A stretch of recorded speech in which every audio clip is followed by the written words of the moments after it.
আসসালামু আলাইকুম। আজকে নতুন আরেকটা টিউটোরিয়াল দেখাবো। এটা হচ্ছে ডাবল লেয়ারের ক্রসিং সেলাই। আসলে এটা সেলাই ধরন অনুযায়ী বলছি, কারণ এখানে ক্রস হয় একটা, আর এখানে একই সাথে ডাবল হচ্ছে, সেই হিসেবে বলা হয় কি ডাবল লেয়ারের ক্রসিং। তো এটা অনেক সুন্দর বর্ডার লাইন হিসেবে কাজ করলে খুব দ্রুত বর্ডার লাইন ভরাট হয়ে যাবে এবং বেশ বড়। আর এইখানে আমি লাচ্ছি সুতা ব্যবহার করছি, 2 তার সুতা ইউজ করছি।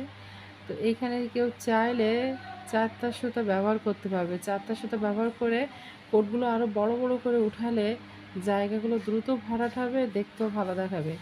আমি যেহেতু দেখানোর উদ্দেশ্যে 2 তার সুতা দিচ্ছি, কিন্তু আসলে সেলাইয়ের ক্ষেত্রে যে শুধু যে 2 তার 1 তার যে যেমন ব্যবহার করবে বা আপনারা যেমনটা দেখবেন তার বাইরে করা যাবে না, ঠিক তেমন না। 4 তার কিংবা এর চাইতে বেশি দিলে আসলে তেমন ভালো দেখাবে না। সর্বোচ্চ 4 তার সুতা কিংবা 9 তার সুতা একটা দিয়ে উঠালেও অনেক ভালো দেখা যাবে। তো এখানে লাচ্ছি সুতা ব্যবহার করলে সুবিধা, সুতির সুতার কারণে এখানে পেঁচানোটা যায় খুব সহজে।